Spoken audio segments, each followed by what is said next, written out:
में चल रही है वो समस्या आपकी दूर रहती है। ठीक है, हार्ट आपका मजबूत होता है।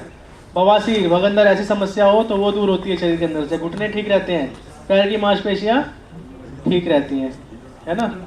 धीरे धीरे वापस अब उसको उल्टा करेंगे। अब उल्टा करेंगे, पहले हाथों को खोलो, दाएं पैर घुटने पे बैठ जाओ, बायां पैर इस प्रकार से घुमा दो और घुटने के ऊपर घुटना आ जाएगा। ठीक है, और जो बच्चे पैर बाहर निकाल सकते हैं वो भी अच्छा है, इस तरीके से पैर बाहर भी निकाल सकते हो आप। और ये बताओ किन किन का हाथ नहीं लग रहा है पीछे से, किन किन का नहीं लग रहा? बाईं ओर से बताना, नहीं लग रहा ना। कारण पता है क्या है? कारण ये है कि दाएं तरफ से हम लोग ज़्यादा प्रयोग में लेते हैं, है ना। साबुन भी लगा रहे हैं, इसी से लगा रहे हैं, ठीक है, हर चीज़। तो इसलिए दाएं हाथ का प्रयोग ज़्यादा करने से बाएं हाथ क्या हुआ? सक्रिय नहीं हो पाया, है ना।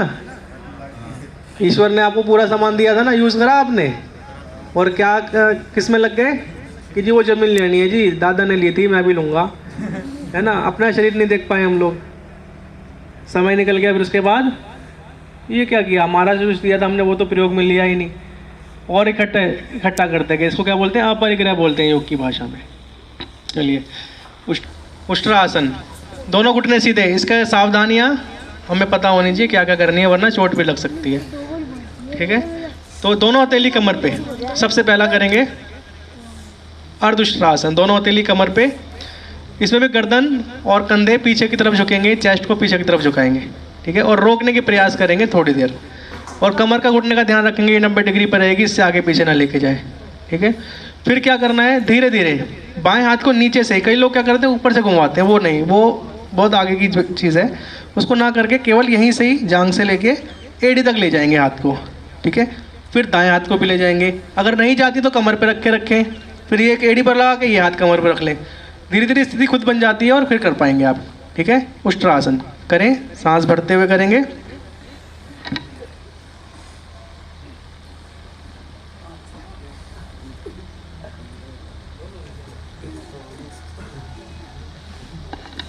रोक के रखें आप, कमर सीधी रखो 90 डिग्री पर कम से कम, दोनों पैरों में कंधों जितनी दूरी रहेगी।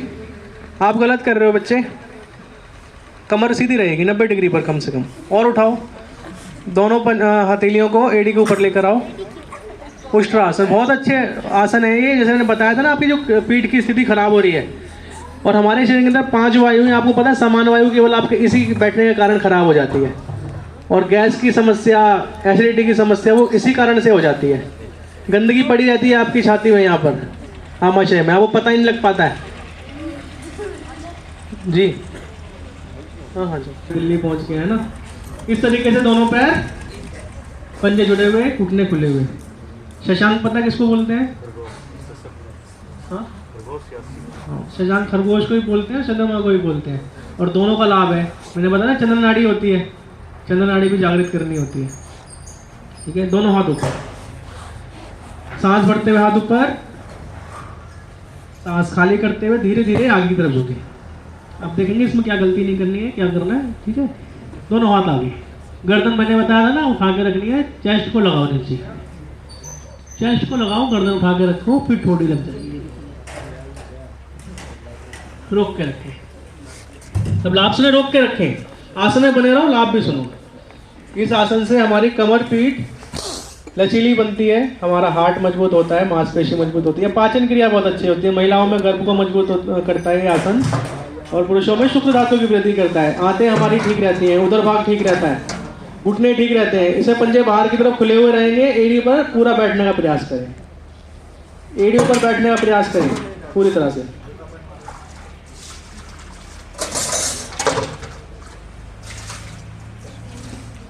धीरे धीरे वापस चलते हैं।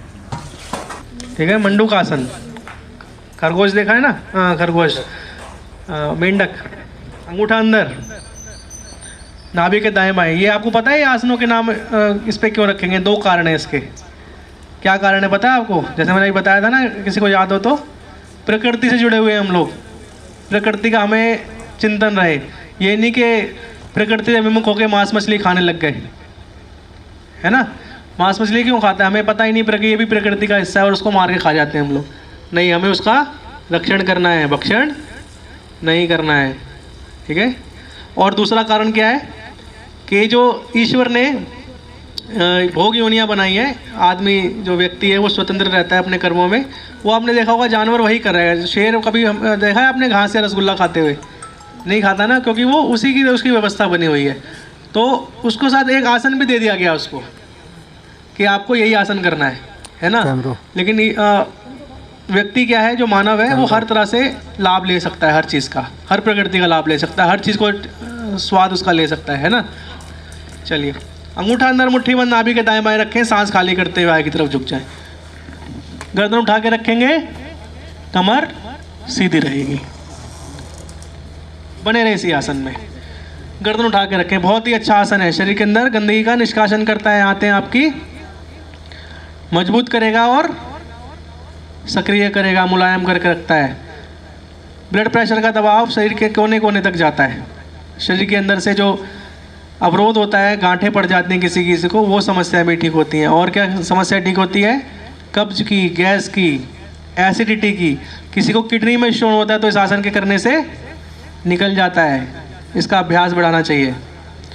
और आसन में जाने के बाद सांस लेने का छोड़ने का भी प्रयास करें। पंजे बाहर की तरफ खुले हुए, आप पंजे आपने लगा रखे हैं बच्चे, पंजे बाहर की तरफ खोल के रखो, पंजे बाहर की तरफ खोल के रखो। हाँ, ये अब हथेली के ऊपर हथेली, सांस खाली करते हुए आगे की तरफ झुक जाए। हथेली के ऊपर हथेली, नाभि के ऊपर, पहले वापस आए। दूसरा अभ्यास है ये, मंडूकासन का दूसरा अभ्यास। वापस उठे, हथेली को नाभि पर रखें इस प्रकार से, और इसी के ऊपर एक और नाभि के ऊपर, एक हथेली के ऊपर हथेली इस प्रकार से रखें और आगे की तरफ झुकें और रोक के रखेंगे। सांस लेते छोड़ते रहें। अब देखें सांस लेने छोड़ने में किसको तकलीफ आ रही है। आशा करता हूँ किसी को नहीं आ रही हो। आ रही है तो कोई बात नहीं, इसका अभ्यास करो, ठीक है। अगर किसी को तकलीफ आ रही है तो क्या करना है, थोड़ा उठेंगे, सांस लेंगे, सांस खाली करेंगे और फिर आगे की तरफ झुक जाएंगे। मंडूकासन। किन्हीं को अनियमित बुखार आता हो मौसम बदलाव के कारण, तो वो बदलाव उससे ठीक हो जाता है। वात और पित्त दोनों को ये संतुलित रखने का काम करता है। और बाकी का मैंने आपको बताया, तनाव को भी ये कम करता है। धीरे धीरे वापस आ जाएंगे। अब उत्तान आसन करेंगे, ठीक है। उसके बाद प्राणायाम का अभ्यास शाम को कर लेंगे या अलग से समय उसका निकाल लेंगे।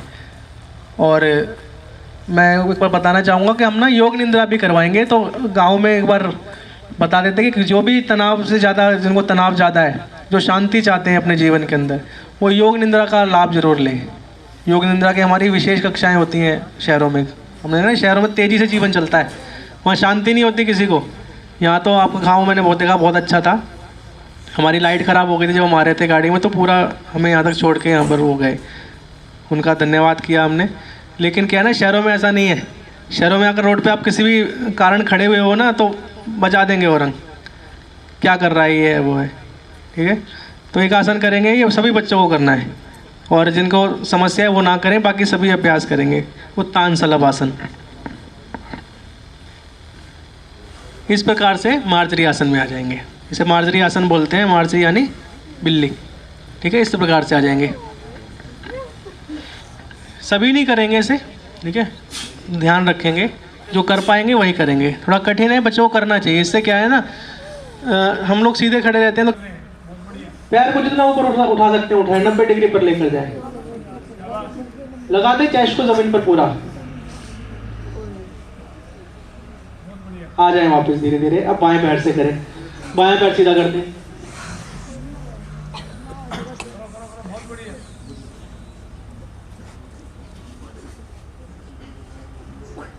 सांस भी लेते छोड़ते रहो।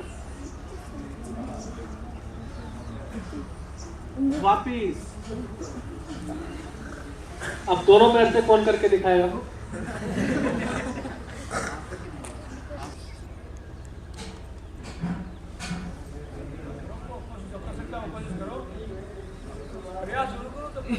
सुबह, ठीक है। ईश्वर से प्रार्थना करते हैं हम लोग, बल बुद्धि विद्या के लिए, अपने सत्कर्मों के लिए। रीढ़ गर्दन सीधी, आंखें कोमलता से बंद। लंबा गहरा सांस लें, खाली करें, विचारों को दूर करें। किसी को अपने अतीत की कोई चिंता हो या दुख हो, उसको भुलाएं, वर्तमान स्थिति में आए। क्योंकि वर्तमान स्थिति सुख की स्थिति होती है। हम लोग भविष्य और जो अतीत में रहने लग जाते हैं तो दुख का कारण हमारे शरीर के अंदर परमने लग जाता है। वर्तमान स्थिति में आके लंबा गहरा श्वास लें, खाली करें, गायत्री मंत्र का उच्चारण। भूर्भुवः स्वः तत्सवितुर्वरेण्यं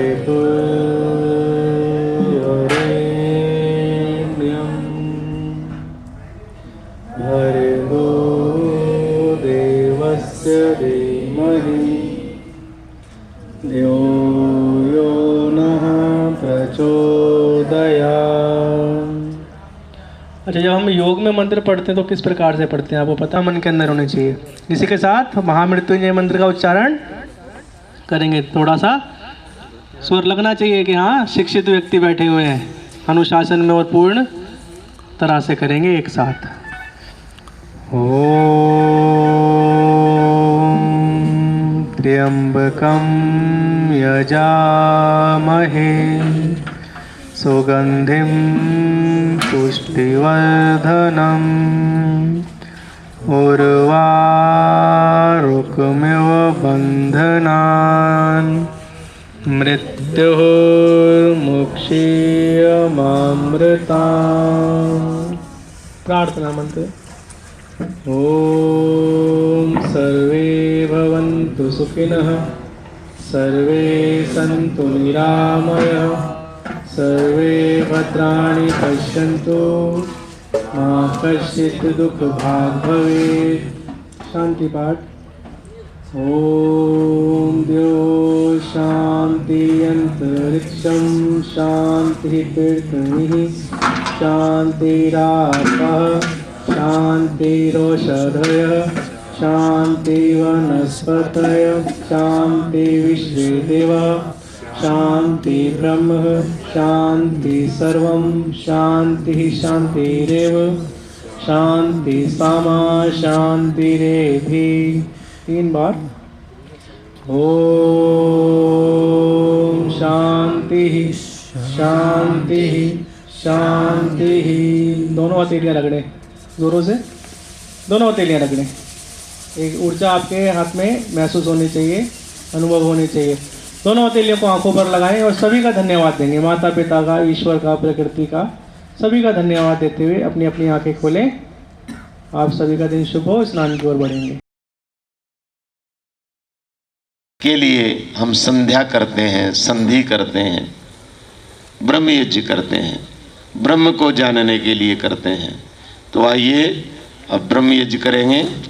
पहले ही मंत्र में परमात्मा से कामना की गई है, परमात्मा हमारे ऊपर आपकी चारों ओर से सुखों की वर्षा कर रहे हो।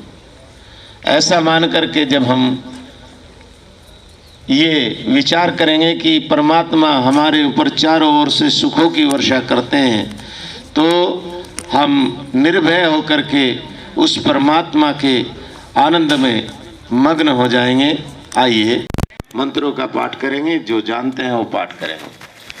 ओम शन्नो देवीरविष्टय आपो भवन्तु पीतये संयोरविस्रवन्तु नः।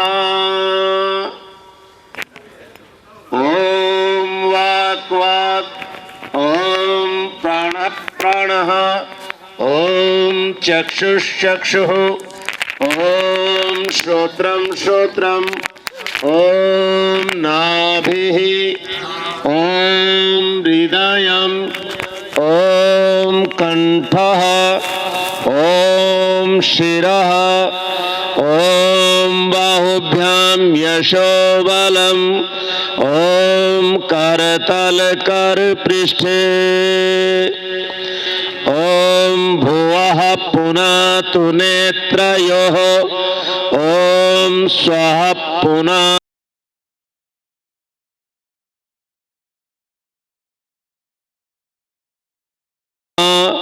ओम जनः, ओम तपः, ओम सत्यम्,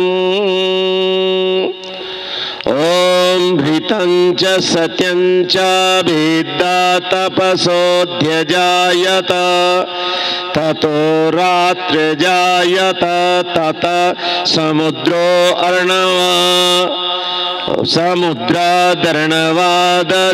संवत्सरो अजायत अहोरात्राणि विदधद्विश्वस्य मिषतो वशी सूर्याचन्द्रमसौ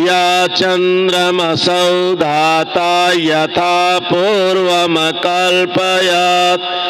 दिवं च पृथिवीं च अन्तरिक्षमथौ स्वः ॐ शन्नो देवीरभिष्टय आपो भवन्तु पीतये संयोरभिस्रवन्तु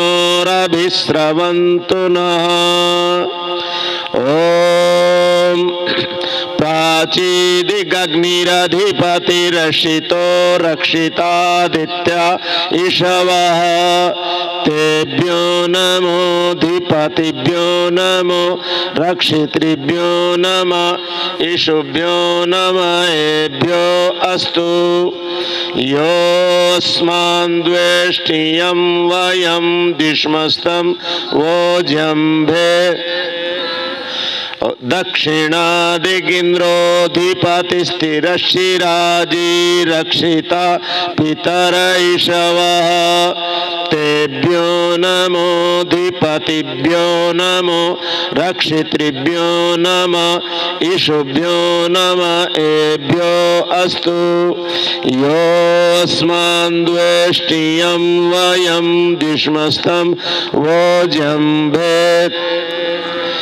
प्रतीचीदिग्वरुणोऽधिपति प्रीदाकु रक्षितान्नमिषवः तेभ्यो नमोऽधिपतिभ्यो नमः रक्षितृभ्यो नमः इषुभ्यो नमः एभ्यो अस्तु योऽस्मान् द्वेष्टियं वयं दिश्मस्तं वोजम्भे उदीचीदिक्सोमोऽधिपति स्वजो रक्षिता शनिरिषवः तेभ्यो नमोऽधिपतिभ्यो इषुभ्यो नमः एभ्यो अस्तु योऽस्मान् द्वेष्टियं वयं दिश्मस्तं वोजम्भे दद्मः ध्रुवादिग्विष्णुरधिपतिः कल्माषग्रीवो रक्षिता वीरुधैषवः तेभ्यो नमोऽधिपतिभ्यो नमो रक्षितृभ्यो नमः इषुभ्यो नमः एभ्यो योऽस्मान् द्वेष्टिधिपतिः पित्रो रक्षिता वर्षमिषवः तेभ्यो नमोऽधिपतिभ्यो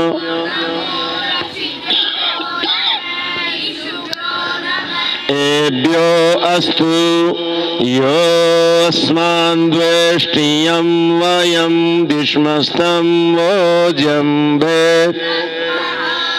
ॐ उद्वयं तमसस्परिस्वः पश्यन्त उत्तरं देवं देवत्रा सूर्यमगन्मज्योतिरुत्तमम् उदूत्यं जातवेदसं देवं वहन्ति केतवः दृशे विश्वाय सूर्यं चित्रं देवानाम् उदगादनीकं चक्षुर्मित्रस्य वरुणस्याग्नेः आप्राद्या वा पृथिवी अन्तरिक्षं सूर्य आत्मा जगतस्तस्तुषस्य स्वाहा तच्चक्षुर्देवहितं पुरस्ताच्च कर्मुच्चरद प्रब्रवाम शरद शतम्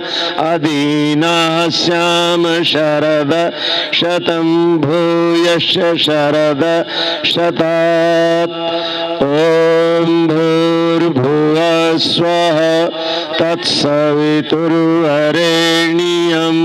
भर्गो देवस्य धीमहि धियो यो नः प्रचोदयात्। हे ईश्वर दयानिधे भवत्कृपयानेन जपोपासनादि कर्मण धर्म अर्थ काम मोक्षाणां सद्य सिद्धिर्भवेन्नः।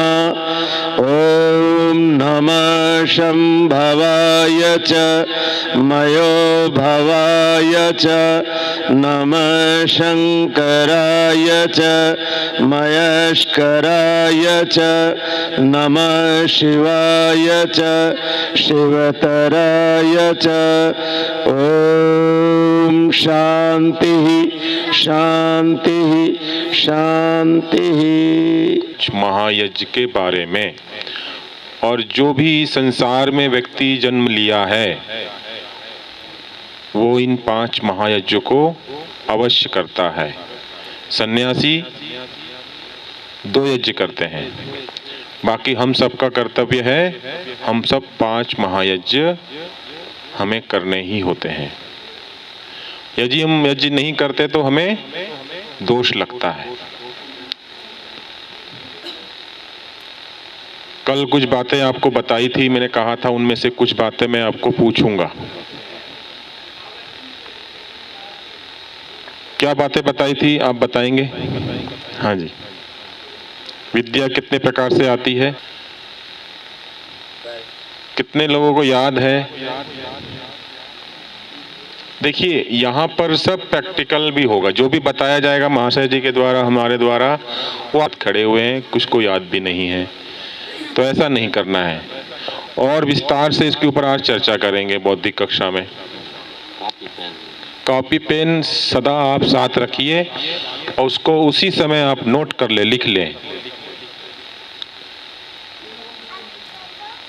और जैसे कि कल आपको कुछ निर्देश दिए गए थे यहाँ पर कि आपको अधिक बोलना नहीं है, अपने मन को एकाग्र रखना है। जो यहाँ बताया जा रहा है उसके ऊपर ध्यान देना है, उसको याद रखना है कि आज क्या क्या बताया जा रहा है, तो उस पर ध्यान देना। बैठ जाइए भैया। दूसरी बात यह है कि यहाँ हम केवल 3 दिन के लिए हैं, उसके बाद आप अपने घर, हम अपने घर, है कि नहीं?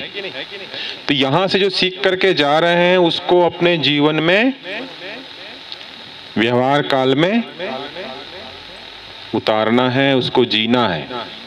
जो भी बातें यहाँ बताई जाएंगी, बहुत सारी बातें इतनी आपको दे दी जाएंगी कि उसको आपको मनन करने में, चिंतन करने में महीनों लग जाएंगे। तभी तो वो विद्या आपको जीवन में आ पाएंगी, व्यवहार काल में आ पाएगी। तो सबसे पहली बात है कि आपके पास कॉपी पेन सबके पास है, जिनके पास नहीं हाथ खड़ा करिए।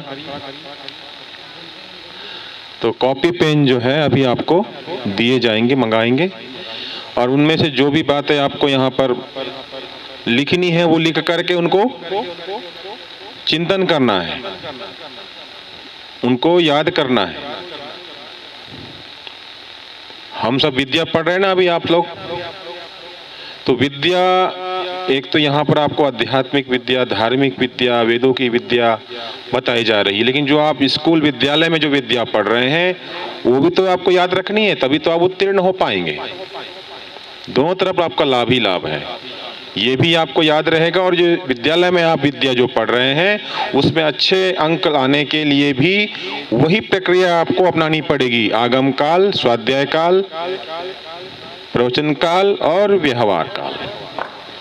यदि उसको आप उस प्रकार से पढ़ते हैं तो आपको बहुत अच्छा श्रेष्ठ नागरिक बनने के लिए वो लाभकारी होगी। तो इसको अच्छे से अपनी बुद्धि में बैठा लीजिए, सेट कर लीजिए कि हमें विद्या इन प्रकार से पढ़नी है। आपको बार बार निर्देश दिया जा रहे हैं कि आपको सीधे बैठना है। उसका कारण क्या है? एकाग्रता बनी रहती है और हम जो सुनते हैं वो हमारे मन में स्थिर रहता है। तो इसके पश्चात कार्यक्रम है, अभी प्रातराश करना है। तो अनुशासन का बारे में हमने कल आपको बताया था, उसका पालन आपको करना है। और यहाँ के सभी वरिष्ठ हमारे आयोजक महोदय हैं और सभी लोग आपका निरीक्षण कर रहे हैं।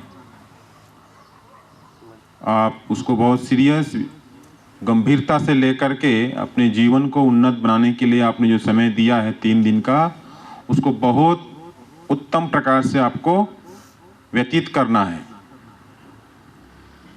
और अच्छे घर के सुसभ्य संस्कारी बालक बन करके आपको दिखाना है।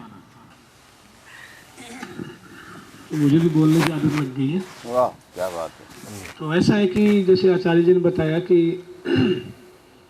एक वो गाना आता है ना, पापा कहते हैं बच्चा बड़ा नाम करेगा, बेटा बड़ा नाम करेगा। हर कोई चाहता ना अपने पिता का नाम बड़ा करना। तो ये सारा कार्यक्रम है जो इसीलिए है कि हमारे जो पितृ हैं उनका नाम रोशन हो। ठीक है। तो जो आचार्य जी बता रहे हैं उनको ध्यानपूर्वक सुन के अपने व्यवहार में उतारना है। अनुशासन का विशेष ध्यान रखना है। एक बार बार कहना पड़ता है इधर उधर मत देखिए, आचार्य जी जो बता रहे हैं उनकी तरफ देखिए और हाथों को मत चलाइए। कोई दरी का धागा तोड़ रहा है, कोई वहाँ से कुछ उठा रहा है, तिनका उठा रहा है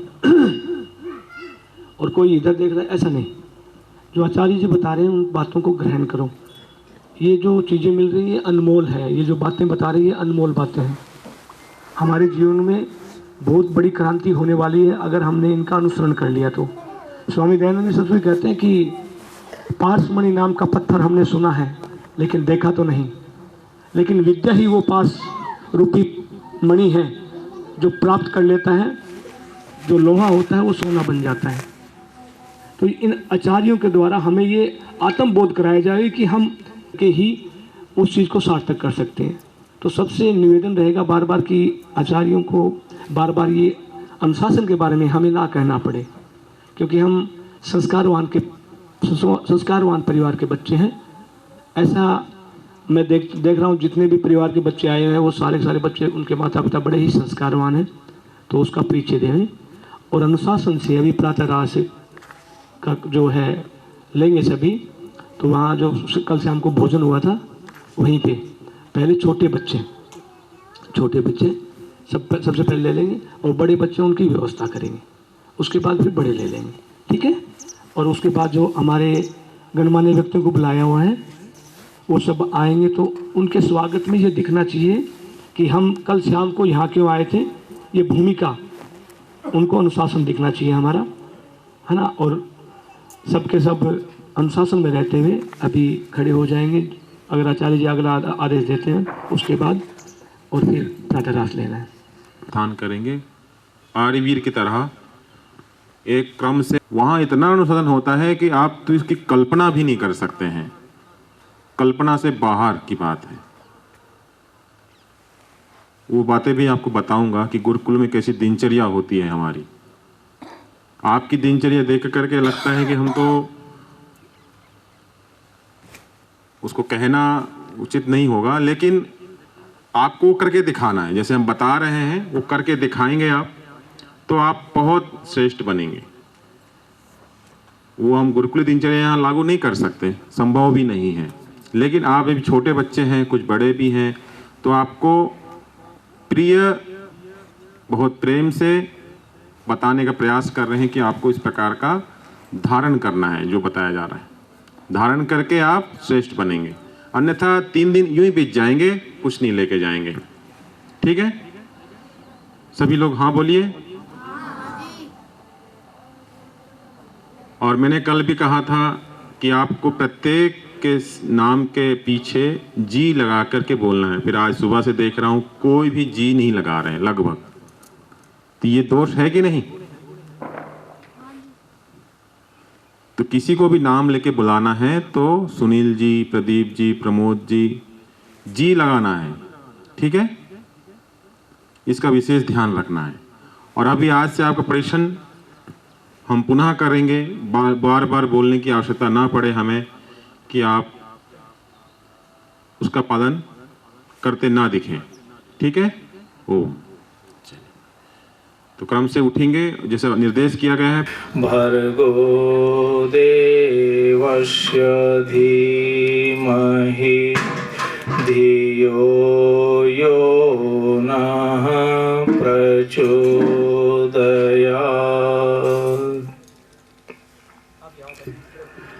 चरित्र निर्माण एवं आत्मरक्षा प्रशिक्षण शिविर में पधारे सभी भारत की भावी पीढ़ी के होनहार नौजवान प्यारे बच्चों और इस परिसर में समागत सभी हमारे सम्मानित व्यक्तित्व, आचार्यगण और परिसर में यत्र तत्र किसी सेवा में लगे हमारे नौजवान साथी, सबसे हमारा आग्रह, कृपया पंडाल में उपस्थित होने की कृपा करें और अपने आप को व्यवस्थित करें। अति शीघ्र कार्यक्रम का शुभारंभ होने जा रहा है। इस प्रशिक्षण के लिए हम सबका मार्गदर्शन करने, हम सबको गढ़ने के लिए पधारे आचार्य बंधुओं से हमारा विनम्र निवेदन है। विनोद जी से भी आग्रह रहेगा, कृपया मंच तक उनको पहुंचाने की व्यवस्था करेंगे, सहयोग करेंगे। आज के हमारे इस कार्यक्रम के मुख्य अतिथि अभी हम सबके बीच पधारने वाले हैं। विशिष्ट अतिथियों के क्रम में सम्माननीय हनुमान प्रसाद जी ठेकेदार साहब पधार गए हैं। उनसे हमारा निवेदन है, कृपया मंच पर विराजमान होने की कृपा करें। अच्छा, आज के कार्यक्रम के अध्यक्षता करेंगे हनुमान प्रसाद जी ठेकेदार, मंच पर पधारेंगे, ऐसा हमारा करबद्ध आग्रह है। विशिष्ट अतिथियों के क्रम में श्रीमान कृष्ण कुमार जी मेहरा, प्रधानाचार्य राजकीय उच्च माध्यमिक विद्यालय सिद्धमुख, आप भी मंच पर पधारें। सरपंच साहब, विशिष्ट अतिथियों के अगले क्रम में सरपंच साहब हम सब के बीच अभी आने वाले हैं।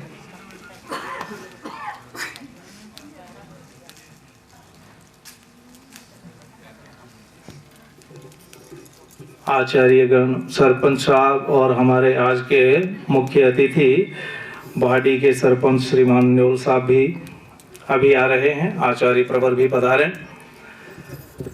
तब तक हम इस संदर्भ में चर्चा करते हैं जिस उद्देश्य को लेकर के ऐसा शानदार कार्यक्रम देश के नवनिर्माण में अपनी भूमिका अदा कर पाए, इसके लिए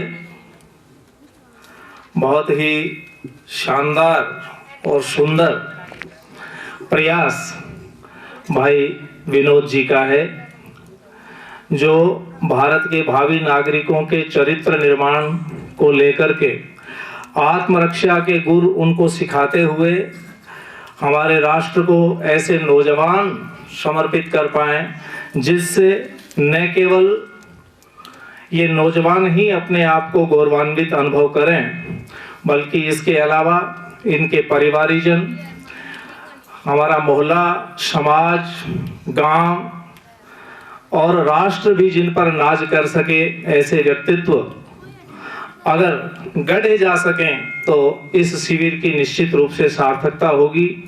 क्योंकि किसी विद्वान ने कहा, जब देश का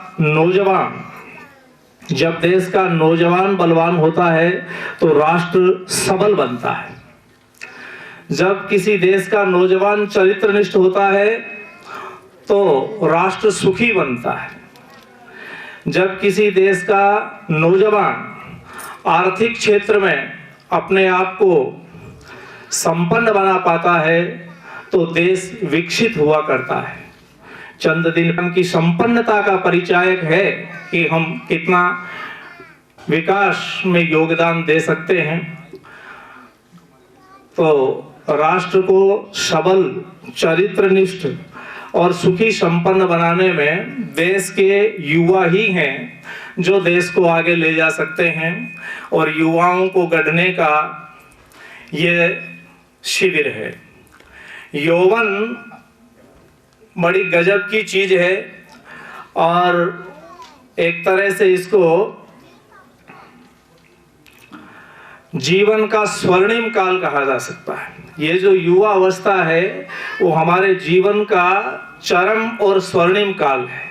ऐसी शानदार अवस्था जिस समय इन विद्यार्थियों की अब है, ऐसी भावी जीवन में नहीं रह पाएगी।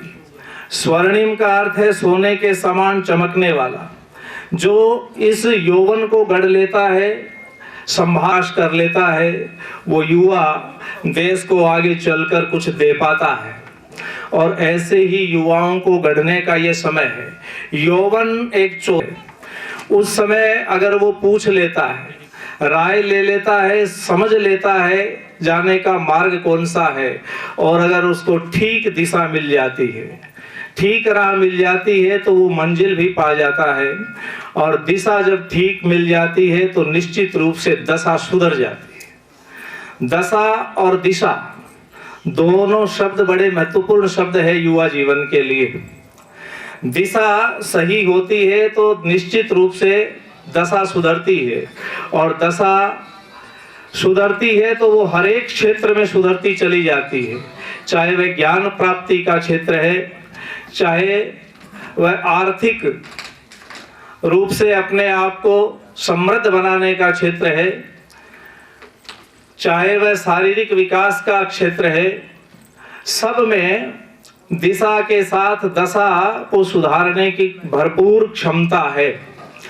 केवल एक ही है, समय आपको देना पड़ेगा, और उस समय का सदुपयोग जिस दिशा में भी आप समय नियोजित कर पाएंगे उसी दिशा में निश्चित रूप से विकास हो। तो निश्चित रूप से आप स्वस्थ रहेंगे, निरोग रहेंगे और अपने बल और वीर्य को संभालते हुए जीवन को सार्थक बना पाएंगे। कमाई के क्षेत्र में समय दिया है तो संपन्नता निश्चित रूप से आती है। उद्यमेन ही सिद्ध्यन्ति कार्याणि न मनोरथे।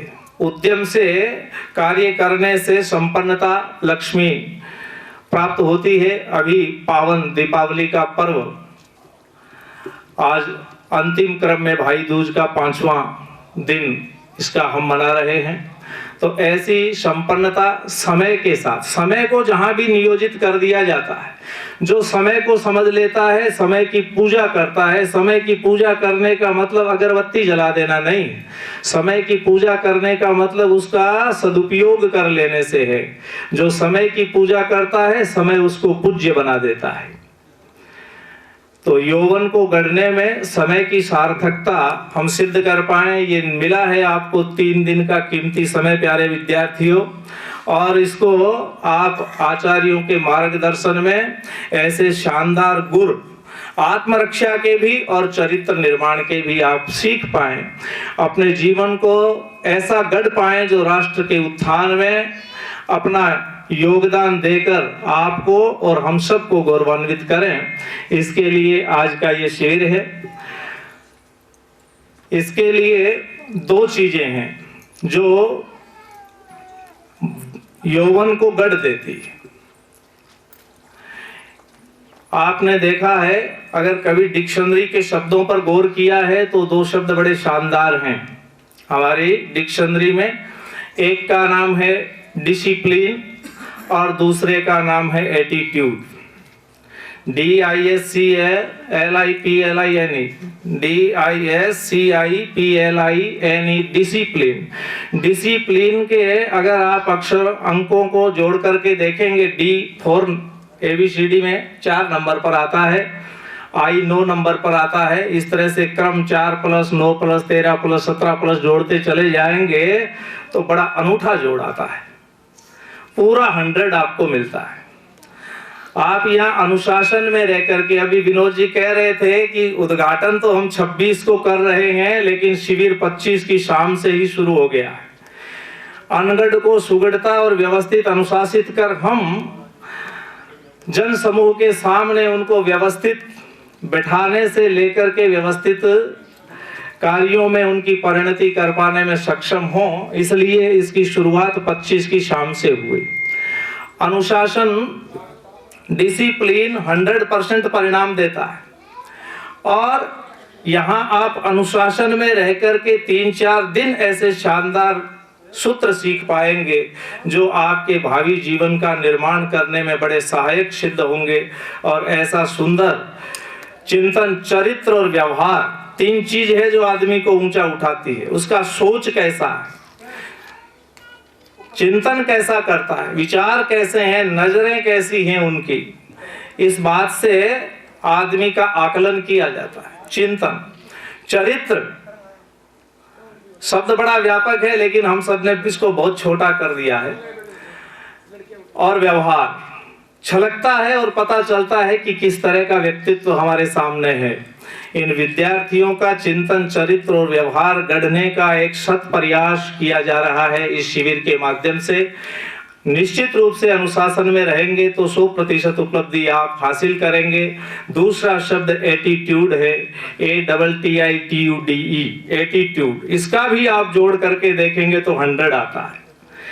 एटीट्यूड और डिसिप्लिन, दो को अगर आप धारण करते हैं अपने जीवन में, कोई कारण नहीं है कि आप जीवन में उन्नति नहीं कर पाएंगे, प्रगति नहीं कर पाएंगे और अपने लक्ष्य को प्राप्त नहीं कर पाएंगे।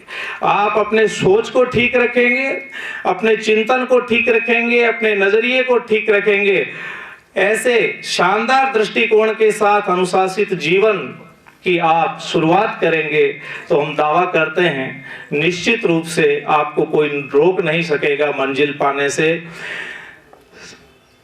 एटीट्यूड में भी 2 बातें आ जाती है, एक नकारात्मक दृष्टिकोण और एक सकारात्मक दृष्टिकोण।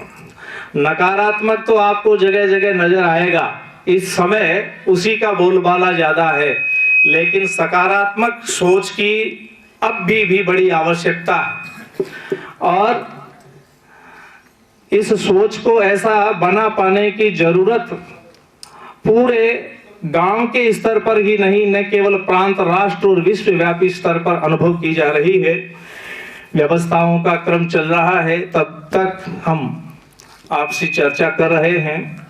सकारात्मक दृष्टिकोण हर काम के प्रति, हर विचार के प्रति हम अपने आप के रवैये को ऐसा उपलब्धि पूर्ण हासिल कर पाए कि इससे कुछ मिलने वाला है। एक उदाहरण से आप इसको और ज्यादा समझ पाएंगे।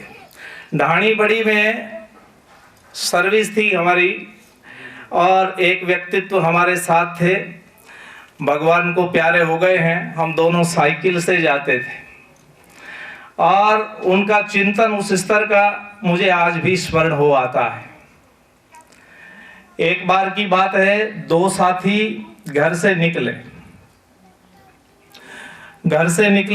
और किसी गंतव्य को, किसी स्थान को जा रहे थे। जाते जाते दोपहर हो आई और दोपहर होने तक कोई खाने पीने का कुछ सामान उनको उपलब्ध नहीं हुआ, भोजन न मिला।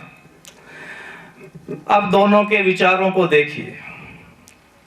एक आदमी साथी को कहता है, पता नहीं आज सुबह घर से निकलते समय किसके दर्शन हुए, जो दोपहर हो आई अब तक न भोजन है न पानी है और चलते ही चले जा रहे हैं, मंजिल भी मिल पाएगी कि नहीं पता नहीं।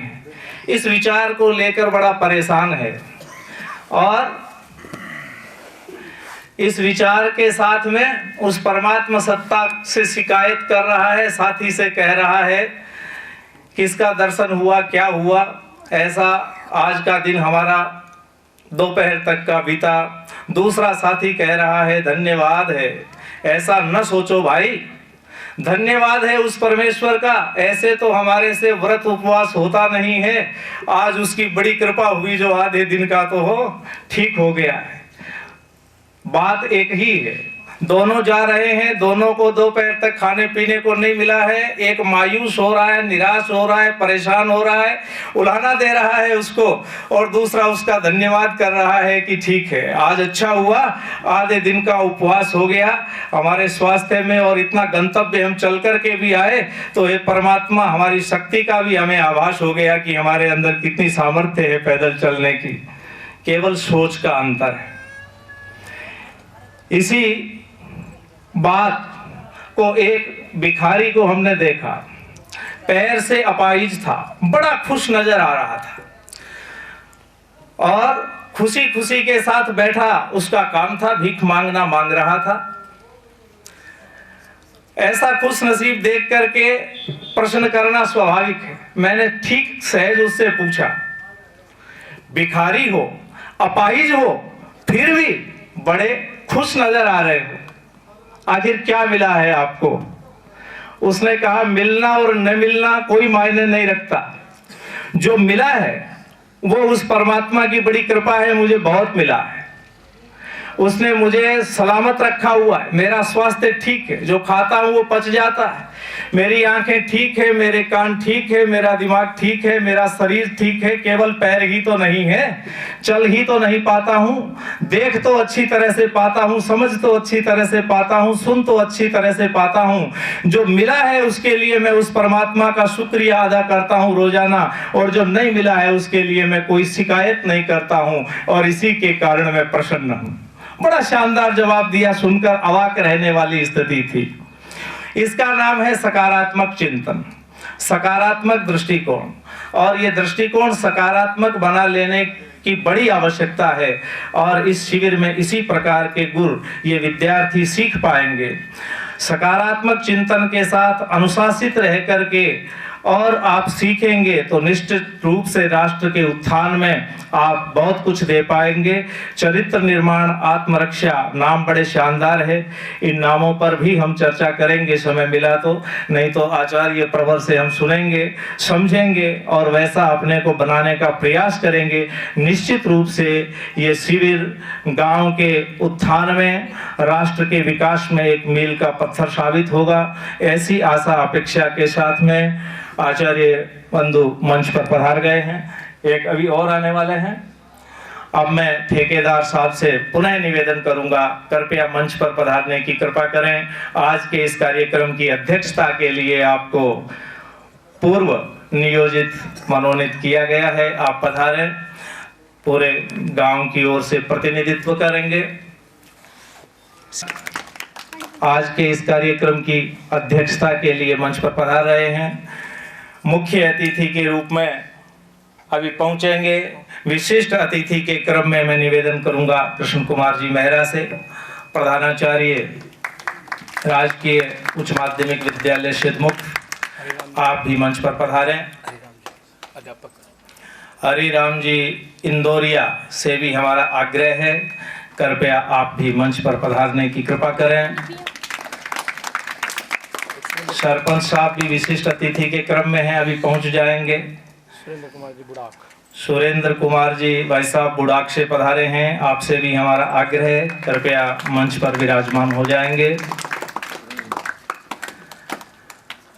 आगे की व्यवस्था और क्रम किस तरह से रहेगा, इसके लिए मैं भाई विनोद जी को सादर आमंत्रित कर संचालन की व्यवस्था का निवेदन करता हूं। विनोद जी।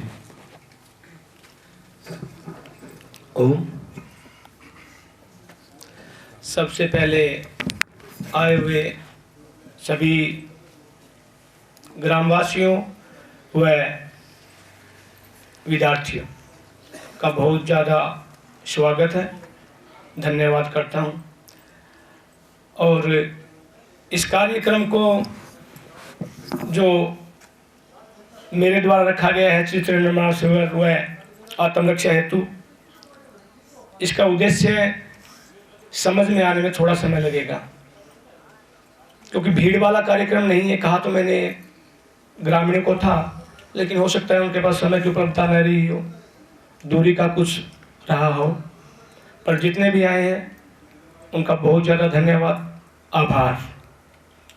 अभी मैं परिचय करा दूं, आचार्य ऋषिदेव जी वेदऋषि.com के द्वारा पूरे विश्व में आर्ष ग्रंथों का प्रचार प्रसार करते हैं। और ये जितना भी हम देख रहे हैं वेदशाला मैंने बनाई है, मेरी प्रेरणा में इनका बहुत बड़ा योगदान है। इनकी प्रेरणा से मैं जो कुछ कर रहा हूँ, जब भी मुझे आवश्यकता पड़ती है तो ये मेरे मित्र के समान, गुरु के समान मेरा मार्गदर्शन करते हैं। तत्पश्चात मोहित जी, थोड़ा सा इस तरह से बिठा दें, ठेकेदार साहब बैठे, सबकी तरफ उन्मुख हो जाएंगे। ठीक है, हाँ बैठ जाएंगे। अब थोड़ा सा ऐसे बैठ जाएंगे तो उधर भी थोड़ा। जी योगाचार्य दिल्ली से, जो अपने बेशकीमती अनमोल समय में से हमारे लिए समय निकाल के यहाँ पे आए हैं, उनका भी मैं स्वागत करता हूँ। तत्पश्चात दर्शनाचार्य नरेश जी, रोजड़ से, गुजरात। ज़्यादातर समय इनका साधना में और मौन में रहता है, लेकिन मैं समझता हूँ हमारा सौभाग्य है कि इनका सानिध्य हमें प्राप्त हो रहा है। उच्च स्तर की साधना व ध्यान अगर किसी को सीखना हो, कोई इच्छुक हो, तो वो आचार्य जी से कक्षा ले सकता है। हरि सिंह जी आर्य, अभी वो हैं, अंदर आ जाएंगे। 4 विद्वान हैं और हमारा लक्ष्य तो ये है कि हम इस गांव को ही नहीं, इस क्षेत्र को भी श्रेष्ठ बनाएं। और इसी वजह से ये कार्य को मैंने भी बीड़ा उठाया है। और मैं ये जो बार बार मेरा नाम ले रहा हूँ, उसमें आप ये समझना कि मेरे जो ज्ञान का स्तर था, जब तक मैं ये समझता था मैं कर रहा हूँ तब तक था, लेकिन अब जो मेरा विद्वानों से जब मिला हूँ और जब मैंने अपने आप को थोड़ा सा इसमें समझा है, तो मुझे लगता है पूरे गांव का ही नहीं, पूरे क्षेत्र का सहयोग है इस संस्था को बनाने में। क्योंकि मैं एक व्यापारी हूँ और मैं ज़मीन का कारोबार भी करता हूँ और मेरी बिजली पानी फिटिंग की दुकान भी है। हर किसी का इनडायरेक्ट रूप से सहयोग रहता है। जो मुझसे सामान लेता है, जो मुझसे व्यापार करता है, वो जो पैसे मैं कमाता हूँ, उसी पैसे से मैंने ये संस्था खड़ी की है। और ये संस्था सारे ग्रामीणों की है। और मैं सबसे निवेदन करता हूँ, प्रार्थना करता हूँ कि समय समय पर यहाँ पर पधार कर मेरा मार्गदर्शन करें, और जहाँ भी मुझ में न्यूनता दिखाई दे तो मुझे बताएं, और इस संस्था को चलाने में अपना पूर्ण सहयोग दें। ये किसी की पर्सनल नहीं है, मैंने अपना नाम लिखवा रखा संरक्षक के रूप में। मैं इस संस्था का सिर्फ संरक्षक हूँ, रखवाला हूँ, इसके लिए कार्य कर रहा हूँ। और कार्य करने का बीड़ा ऐसा कि पूरे विश्व में जब हम देखते हैं जिस तरह की व्यवस्थाएं बन रही है, उससे थोड़ी सी टीस होती है, थोड़ी सी पीड़ा होती है। बड़े ही छल कपट के साथ पूरे विश्व को छला जा रहा है। कभी कोरोना के नाम पे, कभी गायों में लंपी के नाम पे, कभी विश्व युद्ध के नाम पे, कभी धर्म के नाम पे, कभी जाति के नाम पे। इस तरह पूरे विश्व में पूर्णतः यह लगा लीजिए भी शांति नहीं है। और जिस वेद के हम अनुयायी हैं, ईश्वर के द्वारा जो वेद दिए गए सब मनुष्यों के लिए दिए गए हैं, उसी से प्रेरणा लेके मैं ये कार्य कर रहा हूँ। तो मैं आशा करता हूँ सबसे कि इस कार्य में अपनी सहभागिता, अपना सहयोग निरंतर देते रहेंगे और इस कार्य को आगे बढ़ाने में अपना अपना जितना हो सके समय मानसिक रूप से शारीरिक रूप से समय देकर इसको सहयोग करें, आगे बढ़ाएं। अभी मैं इसी क्रम में सूबेदार ओम प्रकाश जी को आमंत्रित करता हूं कि वो मंच पर आएं। सूबेदार ओम प्रकाश जी।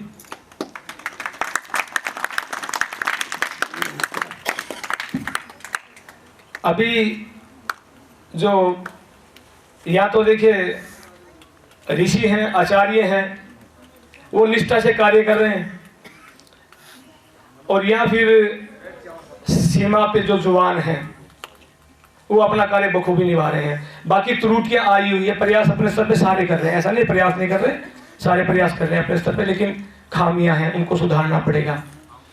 मैं स्वागत की कड़ी में अभी निवेदन करूंगा कि वो हमारे बीच आए हुए आचार्यों का माला पहनाकर स्वागत करेंगे। इस कड़ी में सबसे पहले मैं ओम प्रकाश जी किरोड़ीवाल को आमंत्रित करता हूं कि वो आए और आचार्य ऋषि देव जी का माला पहनाकर स्वागत करें।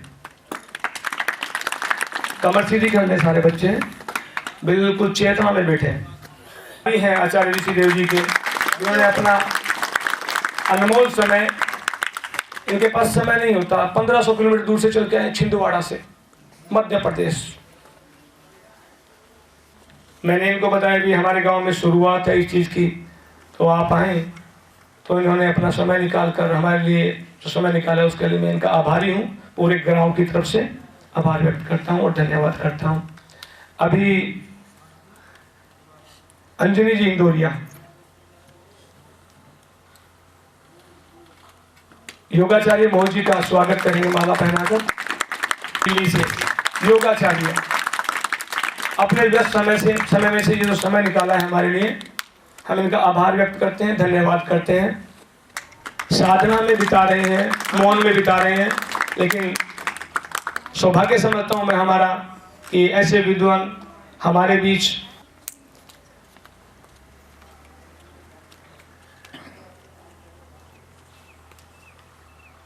अभी श्रीमन श्री राम जी देवव्रत पधारे हैं, इनका स्वागत है, धन्यवाद है।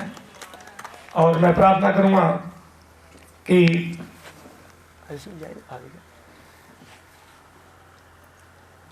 मुंशी राम जी देवव्रत जी से मैं प्रार्थना करूंगा कि वो आचार्य हरि सिंह जी का माल्यार्पण करके स्वागत करेंगे।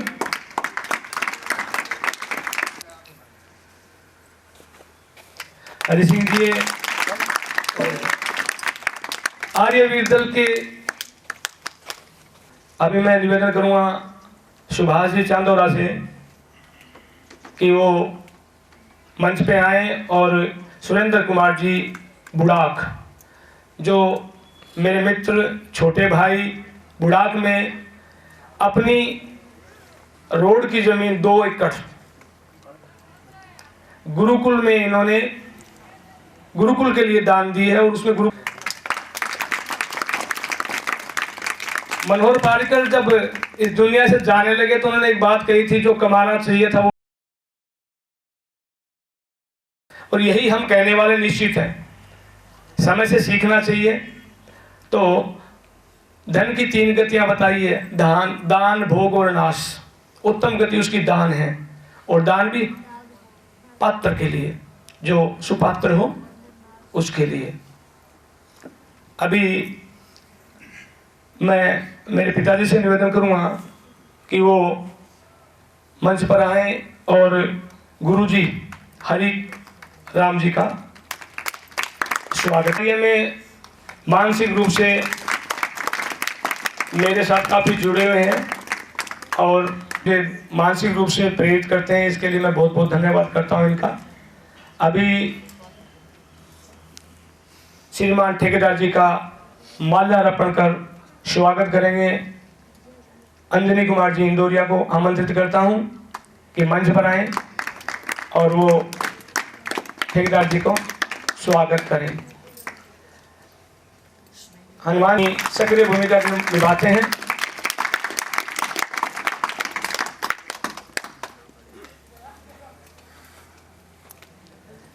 अभी इनका बहुत बहुत धन्यवाद। इस कार्य चार हैं और सामाजिक कार्यों में सक्रिय भूमिका निभाते हैं। अभी मैं मंच पर विराजमान आचार्य ऋषि देव जी से निवेदन करूंगा कि वो इस कार्यक्रम के विषय में थोड़ा सा आप सबको बता दें और उसके बाद क्रम से जो भी इस कार्यक्रम के बारे में बताना चाहे उसका मैं मंच पे स्वागत करूंगा कि वो आकर मंच पर बोल सकता है, बात कर सकता है, अपनी बात रख सकता है। कोई पर्सन अगर हो तो वो भी पूछ सकता है। आचार्य ऋषिदेव जी।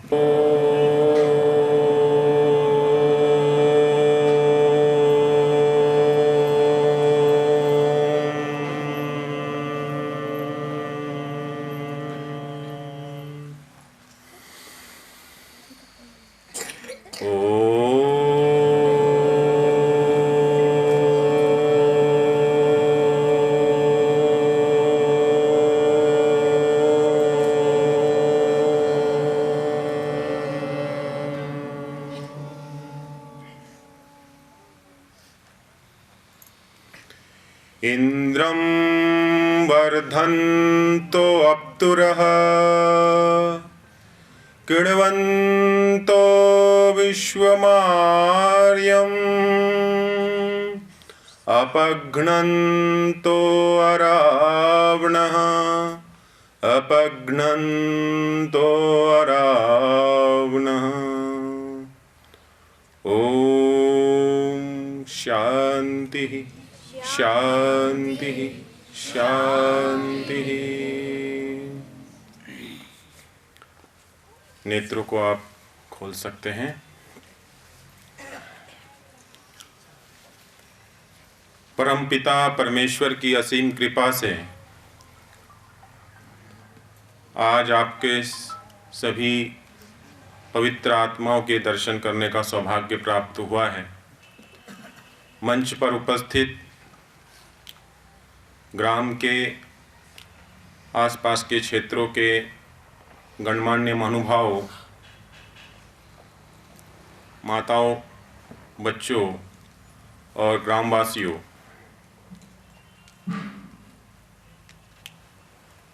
यह जो पवित्र वेद मंत्र हमने भी उच्चारण किया, इसमें एक छोटा सा शब्द आया है, दो शब्द आए हैं, कृण्वन्तो विश्वम आर्यम। इस पर विचार करेंगे और यहाँ के जो संचालक हैं, संरक्षक हैं हमारे श्री विनोद कुमार जी, उनका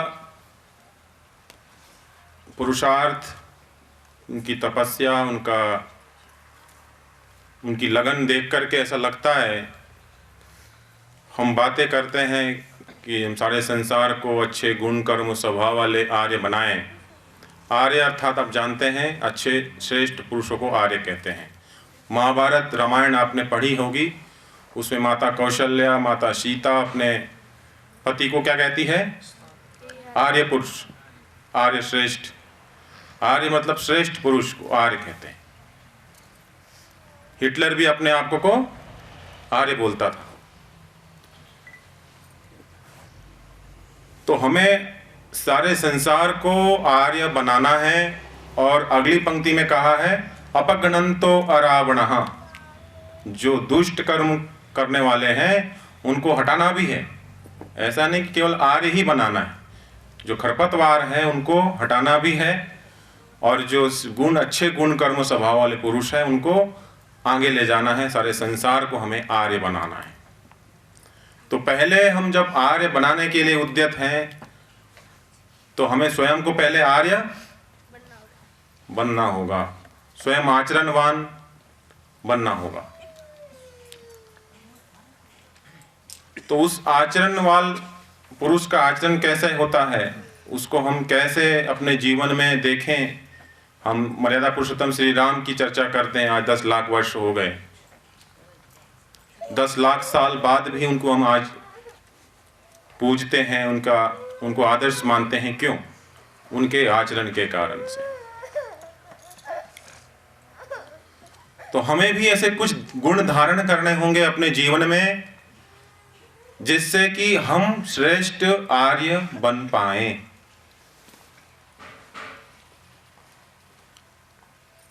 यहाँ पर आयोजन किया गया है श्रीमान विनोद जी द्वारा 3 दिन का चारित्रिक निर्माण शिविर, जिसमें हम चरित्र की शिक्षा देने का प्रयास कर रहे हैं। और बच्चे अच्छे घरों से हैं, अच्छे शिक्षित परिवारों से हैं, उच्च शिक्षा प्राप्त कर रहे हैं। तो उनमें हमारे को यह लगता है कि यह जो प्रकल्प है यह सिद्धमुख में ही नहीं, प्रत्येक ग्राम में ऐसा प्रकल्प होना चाहिए। और इसके लिए एक उदाहरण आपके सामने प्रयास किया जा रहा है। आपने पढ़ा होगा, इतिहास में पढ़ा होगा कि कितने लाख गुरुकुल हमारे हुआ करते थे। आज कितने गुरुकुल हैं? क्यों महोदय जी? बहुत कम गुरुकुल बचे हैं। क्यों? जैसे बता रहे थे विनोद जी अभी कि षड्यंत्र के द्वारा बहुत ज्यादा इसको ह्रास किया जा रहा है, चारित्रिक पतन बहुत ज्यादा किया जा रहा है। और उसके उत्थान के लिए कितने प्रयत्न किए जा रहे हैं वो आपके सामने है। हमें 50 बच्चों को लाने में कितना प्रयत्न करना पड़ता है वो आपके सामने एक उदाहरण है। और षड्यंत्र किस प्रकार से किए जा रहे हैं, आपके घर घर में टीवी है, कितने प्रकार से उनको मानसिक रूप से दिवालियापन कर दिया जाता है, ये आप सब इससे अवगत हैं, बताने की जरूरत नहीं है। लेकिन उसको उठाने में कितना हमको जोर लगाना पड़ता है उनको चारित्रिक रूप से, ये बहुत बड़ी बात है। इनमें हम सबका योगदान होना चाहिए, हम सबका दायित्व है कि हम इन बालकों के मस्तिष्क में, इनके बौद्धिक रूप में इनको ऐसी शिक्षा दे दी जाए तो ये शारीरिक रूप से, आत्मिक रूप से इतने मजबूत बन जाए कि इनको कोई डिगा ना सके। लिए आज उसके सामने, आपके सामने एक प्रकल्प खड़ा हो गया। इसके माध्यम से इन्होंने बताया है कि आने वाले साल में यहाँ बहुत बड़ी बड़ी योजनाएं ये करने वाले हैं। बहुत योजनाएं लेकर के इनके मन में बहुत भावनाएं हैं जो समाज में कार्य करने के लिए ये उद्यत हैं। और इनकी लगन को देख के लगता है कि ये वो कार्य पूरा कर पाएंगे। हम ऐसा चाहते हैं कि आप सब यहाँ जितने गणमान्य महानुभाव मंच पे बैठे हैं, सभी को नाम लेना मैं नहीं जानता हूँ, लेकिन अभी परिचय कराया तो कुछ महानुभाव से मैं निवेदन करूँगा कि आप इनको आर्थिक रूप से तो ये नहीं मांगेंगे, ये मुझे विश्वास है। क्यों विनोद जी? ये आपसे चाहते हैं कि आप इनको बालक बालिकाएं दें, उनको प्रेरणा दें घर में कि ये जो हमारे बच्चे हैं इनको सही शिक्षा, सही दिशा यहाँ दे पाएं। और मेरे जैसे और भी अन्य आचार्यगण यहाँ पे आएंगे, उनको सुनेंगे और इस बातों को समाज में रख पाएंगे। बात क्या है कि हमारे गुरुजी एक बार इंग्लैंड गए, गुजरात से पाएंगे, अपनी संतति को बचा पाएंगे, अपने धर्म का संरक्षण कर पाएंगे।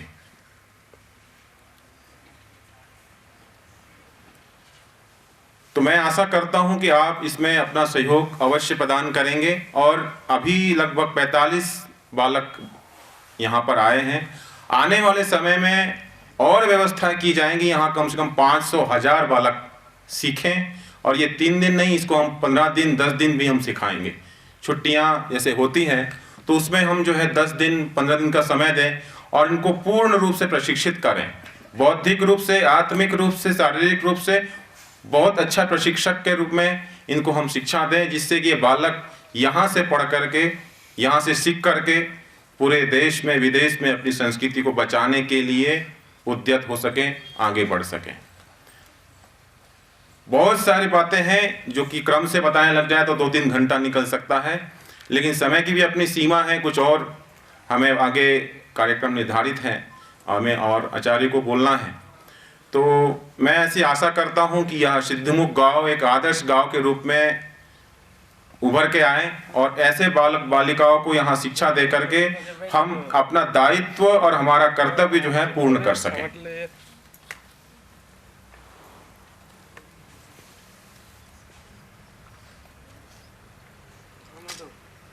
विनोद जी, और कुछ उपदेश उसमें आपकी जो भावनाओं के अनुसार है। मैं ऐसा मानता हूं कि विनोद जी संकोच करते हैं। मैं अपनी ओर से जितना हो सकता है इसमें आर्थिक और अपने जो बौद्धिक रूप में जितना मैंने अब तक पढ़ा है पढ़ाया है उसमें पूर्ण रूप से विनोद जी का मैं सहयोग करूंगा। यहाँ पर मैं किसी प्रकार की दक्षिणा के लिए काम करने नहीं आता इतने दूर से चल करके, कभी नहीं। कभी मन में मेरे नहीं आता कि विनोद जी के यहाँ जाऊंगा या वहाँ सिद्धमुख गांव में जाऊंगा मुझे दक्षिणा कुछ मिले, नहीं, मैं देकर ही जाऊंगा ऐसी मेरे में भावना रहती है। और मेरे साथ में दिल्ली से मोहित जी आए हैं, इनके मन में भी भावना रहती है। ये अपने कार्यक्रम को छोड़ के, दिन में 5 कक्षाएं लेते दिल्ली में, उन कक्षाओं को छोड़ करके ये अपने व्यस्ततम कार्यक्रम को छोड़ करके यहाँ आर्थिक रूप से भी सहयोग करने के लिए उद्यत रहते हैं। और इनके मन में भावनाएं हैं कि हम आर्थिक रूप से भी सहयोग करें और जो हमारे अंदर जो भी हमने गुरुकुल में पढ़ा है, शिक्षा ली है गुरुओं से, वो भी हम यहाँ दे करके जाएं, तभी हम एक दूसरे के सहयोग से आगे बढ़ पाएंगे। बातें तो दीवारों पे भी बहुत लिखी हुई होती हैं पर उनका असर हमारे ऊपर नहीं होता है। क्यों? हमने उसको जिया नहीं है, व्यवहार काल में हमने उसको अपनाया नहीं है, इसलिए उसका असर हमारे ऊपर नहीं होता है। किताबें भी बहुत पढ़ी हुई होंगी लेकिन उसका असर क्यों नहीं होता है? उसको हम व्यवहार काल में नहीं उतार रहे हैं। मैं कल से बच्चों को बता रहा हूँ कि विद्या 4 प्रकार से आती है। काफी सारे बच्चों बालकों ने याद भी कर लिया है, वो लिख लिया है उन्होंने। और ऐसी बातें इनको यहाँ बताई जाएंगी कि जीवन भर याद रखेंगे, उससे आगे चल करके लाखों करोड़ों लोगों को शिक्षा देंगे, उनको पढ़ाएंगे, लिखाएंगे, उनको आत्मरक्षा के लिए प्रेरित करेंगे। दूसरी बात यह भी है कि यहाँ पर कुछ बातें संकोचवश नहीं कही जाती है, लेकिन समाज में सब प्रकार के लोग निवास करते हैं, रहते हैं। उसमें यहाँ किसी प्रकार का कोई भेदभाव नहीं है। सभी प्रकार से यहाँ पर समान रूप से जो गुरुकुल व्यवस्थाएं होती थी उस प्रकार से यहाँ शिक्षा, खान पान, रहन सहन होता है। किसी को संकोच है तो वो यहाँ आकर के देख के जाएं। अपने बालक बालिकाओं को पृथक पृथक रूप से यहाँ पर व्यवस्था की जाएगी। अभी यहाँ केवल वहाँ इस धरती पर अवतरित करें और ये प्रयास ग्राम से ही प्रारंभ होगा। तो मैंने कुछ बातें आपके सामने रखी है, आशा करता हूँ कि आप इसको पूर्ण रूप से समझ करके श्रीमान विनोद जी का समर्थन आगे करते रहेंगे, सहयोग करते रहेंगे, मानसिक रूप से, वैचारिक रूप से। और तो मैं इनके बारे में बता दूं कि जैसा इन्होंने कहा है वैसा ही है।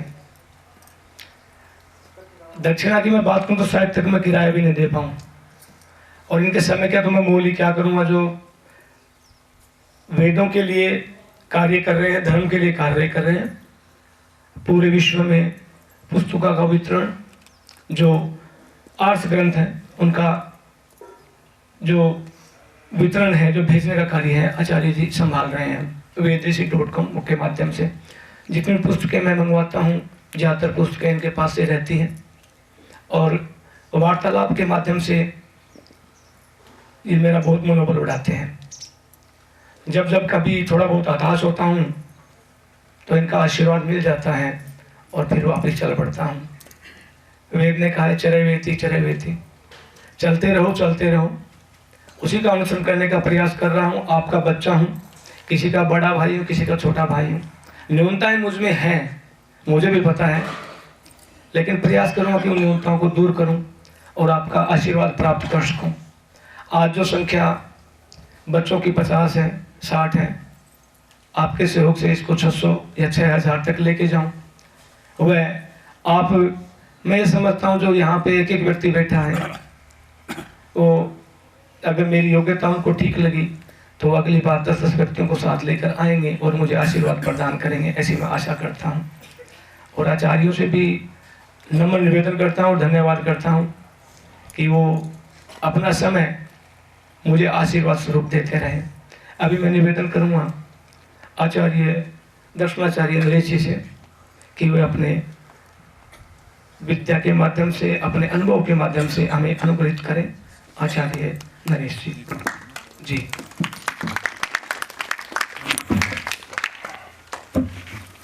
एक छोटी सी घटना बता के बात समाप्त करूंगा और आगे सत्यार्थ प्रकाश नाम से एक पुस्तक मैंने पढ़ी। और इसमें तृतीय चौथा समोल्लास है। तीसरा समोल्लास है वो पठन पाठन का है कि कैसे हमें ग्रंथों को पढ़ना है, कौन कौन से ग्रंथों को पढ़ना है। जब मैं आयुर्वेद पढ़ता था और आयुर्वेद पढ़ते पढ़ते मैंने ये पुस्तक पढ़ी, उस समय मैंने संकल्प लिया कि मुझे गुरुकुल में पढ़ना है। गुरुकुल में मेरा प्रवेश हो गया। गुजरात में, अजमेर में, मैसूर, बेंगलोर में 3 गुरुकुल से स्नातक किया।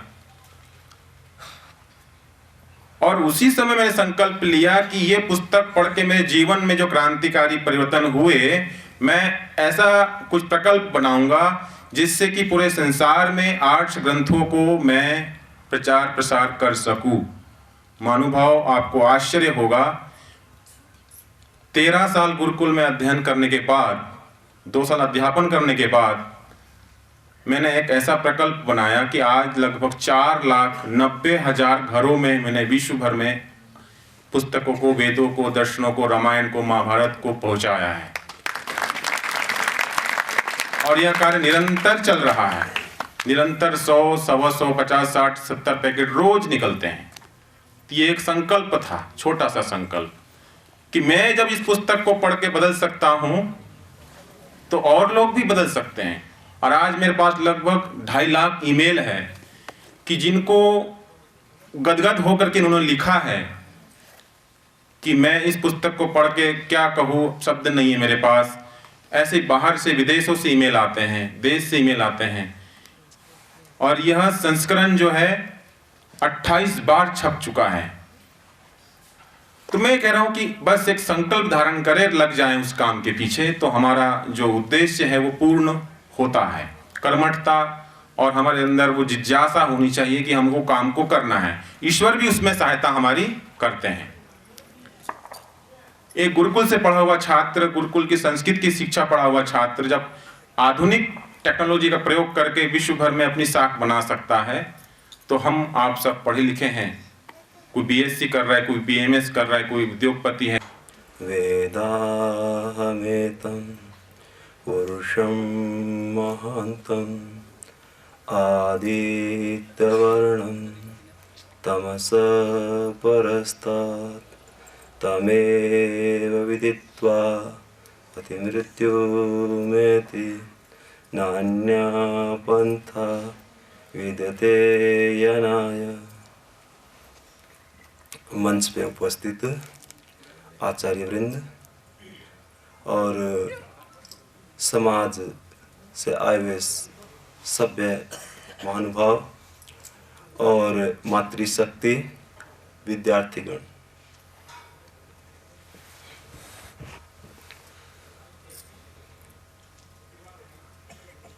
काफी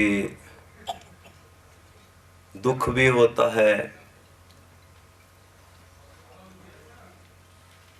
इस बात को देख के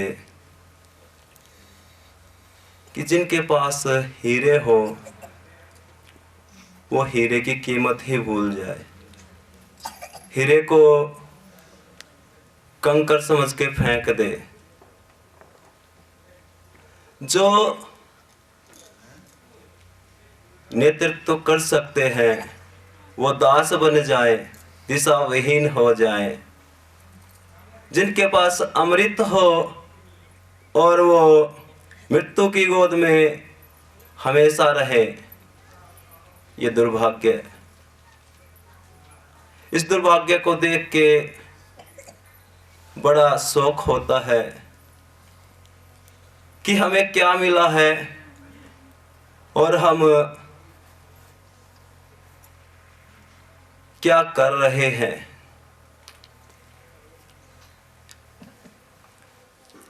बहुत बड़ा सौभाग्य उस मनुष्य का है जो भारतवर्ष में जन्म लेता है।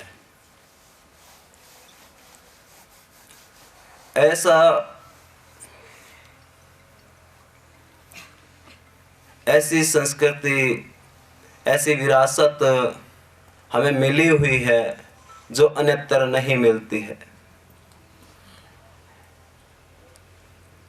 और हम उस विरासत का लाभ नहीं ले पा रहे हैं। हम दिशाविहीन हो गए हैं। और हमारा जीवन शिकायतों में ही व्यतीत हो जाता है। ये खराब है, वो खराब है, ये ठीक नहीं है, वो ठीक नहीं है, लेकिन हम ठीक नहीं हैं इस पे विचार नहीं कर पाते। हमें तो दूसरों को दोष ही देना आता है ना। ये हमारा स्वभाव बन चुका है। घरों में जाओ, वहां की हालत क्या है, समाज में जाओ, वहां की हालत क्या है। ये हम सब के साथ होता है या नहीं? हम कितने सुरक्षित हैं? क्या आज हम अपने घर के सदस्यों पर विश्वास कर पा रहे हैं? क्या आज हम अपने बच्चों पर विश्वास कर पा रहे हैं? क्या आज हम अपने माता पिता पे विश्वास कर पा रहे हैं? और बिना विश्वास के कौन सा समाज, कौन सा राष्ट्र, कौन सा जीवन होता है? हमें एक ऐसी भ्रांति हो चुकी है कि हम केवल धन से ही सुखी हो पाएंगे। बस धन होना चाहिए, धन से ही हम सुखी हो पाएंगे, तृप्त हो पाएंगे। और इस धन के लिए ही हम बच्चों को मशीन बना देते हैं। हमने बच्चों का निर्माण नहीं करते, आज हम मशीनों का निर्माण करते हैं।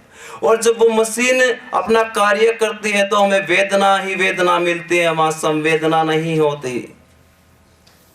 हम चाहते हैं कि हम जो पुरुषार्थ कर रहे हैं उसकी हमें सफलता मिले। यही संस्कृति है जो सिखाते हैं मातृदेव भव, पितृदेव भव, आचार्य देव भव, अतिथि देव भव। क्या बच जाता है इसके बाद? हम चाहते हैं कि हमारे बच्चे हमें प्रेम दे, इज्जत दे, सम्मान दे, लेकिन हम क्या दे रहे हैं? आज जो विद्या हमें हमारे बच्चों को दी जाती है, कहीं लिखा उसमें मातृदेव भव, पितृदेव भव, आचार्य देव भव, अतिथि देव भव। और क्या हम चाहते हैं कि हमारे समाज में चोर हो, डाकू हो, गुंडे हो, शराबी हो, नशेड़ी हो? क्या चाहते हैं? तो क्या हमारी जो विद्या है उसके अंदर ये चीजें हैं? तो कौन सी विद्या हम दे रहे हैं? कौन सी सुरक्षा की बात कर रहे हैं?